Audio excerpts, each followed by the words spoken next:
What you gonna do? What you gonna do when they come for you? Hi, everyone, and welcome back to the channel. Today, we're talking about Social Security fraud. Who are these criminals? How did they get caught? And what's the punishment? Authorities are cracking down on Social Security fraud, and today we're going to bring 4 more criminals to justice.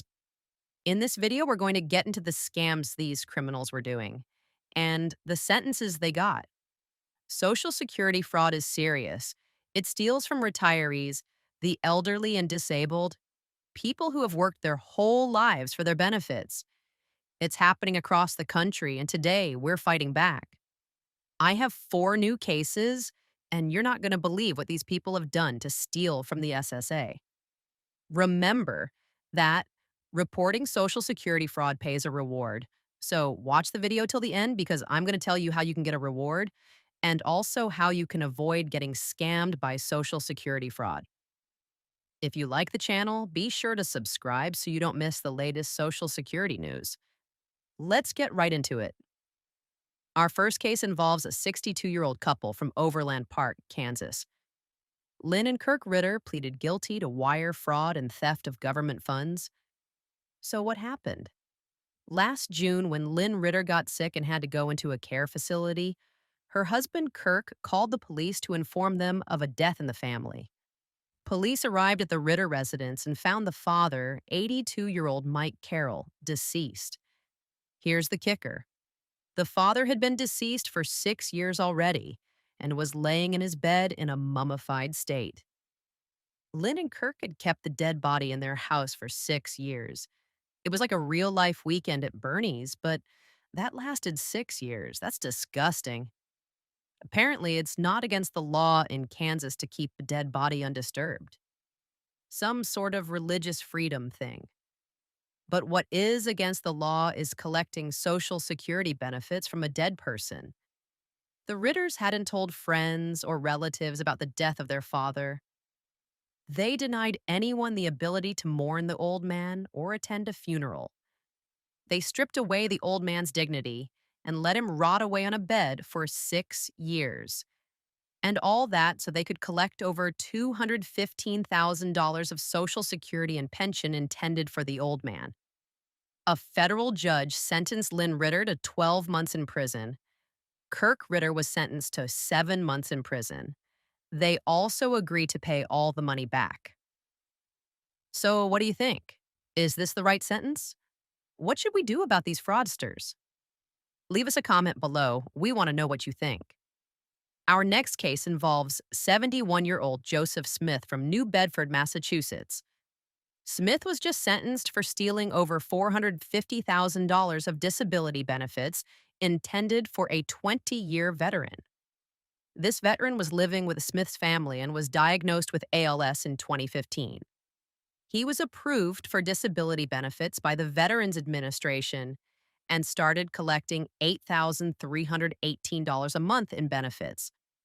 But Smith fraudulently opened a bank account in the name of the veteran and started depositing the disability checks in the account.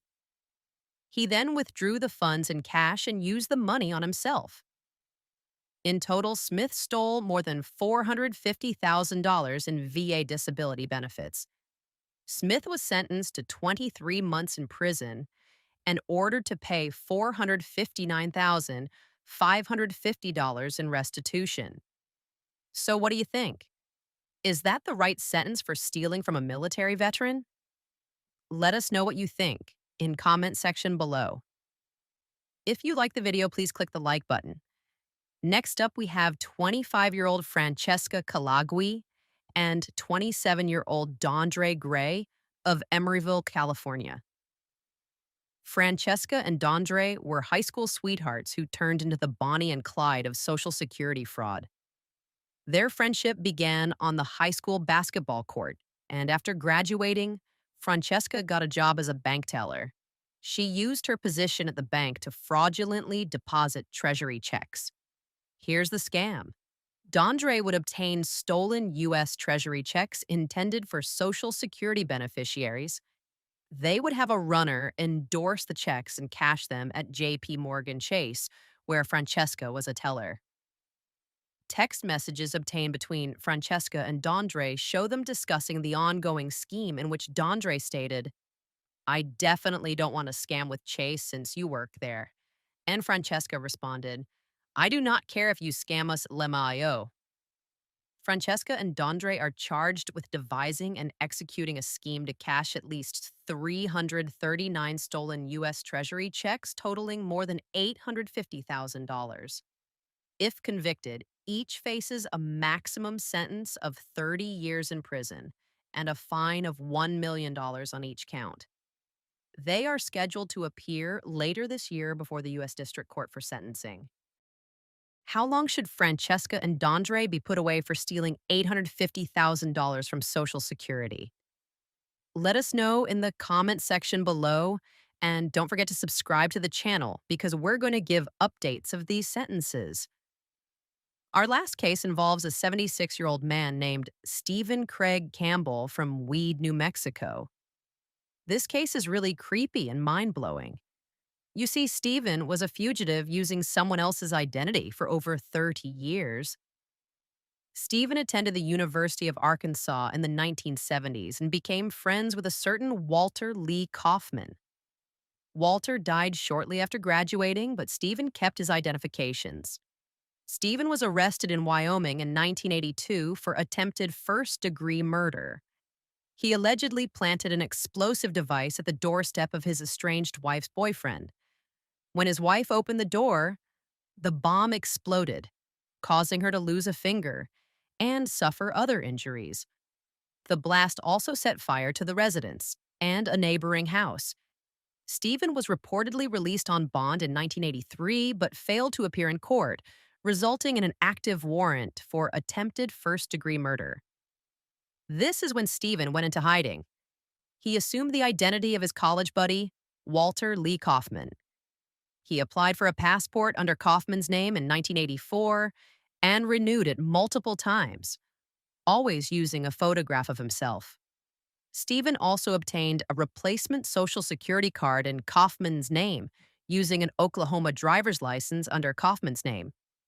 Stephen even purchased a property in New Mexico in Kaufman's name. H lived his life as Kaufman and allegedly applied for and was awarded Social Security retirement insurance benefits under Kaufman's identity. He received approximately $140,000 from the Social Security Administration in Kaufman's name. On February 14, 2025, authorities obtained warrants to arrest Stephen and search the 44-acre property in Weed, New Mexico. They recovered a loaded rifle with high-powered ammunition, capable of piercing body armor and ready to fire. On the property, they found 57 other firearms and large quantities of ammunition. As a fugitive, Stephen was prohibited from possessing firearms. Stephen was charged with misuse of a passport and will remain in custody pending trial, which has not been set. If convicted of the current charge, Campbell faces up to 10 years in prison. The sheriff in Green River, Wyoming, requested a detainer be placed on him in connection with the pending attempted first-degree murder charges. Stay tuned for the outcome of this decades-long fraudster. Do you know someone committing Social Security fraud? Did you know you can receive a reward for snitching on Social Security fraud? That's right. Under the Whistleblower Reward Program, you can get a reward up to 30% of the proceeds for reporting Social Security fraud.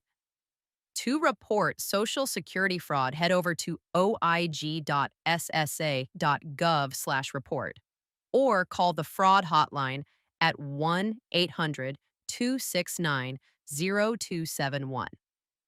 Now, what can you do to avoid getting scammed by Social Security fraud? The first thing you should do is make sure your Social Security account is secure. Use the online website and have your account and identity verified. Securing your SSA account will make it harder for someone to steal your information. Second, make sure Social Security has your correct mailing address. If you have not received your annual SSA statement, or if you have moved recently, contact Social Security and make sure they have your correct address. And lastly, Never share your personal information with anyone who contacts you. Be careful of emails, phone calls, or texts from someone claiming to be from the government. The SSA or the government will never call you asking for your social security number or any other sensitive information. I hope you enjoyed watching this video. Don't forget to like and subscribe so you never miss updates about Social Security. Click the link above to watch the next video of Social Security fraud. Bad boys, what you gonna do? What you gonna do when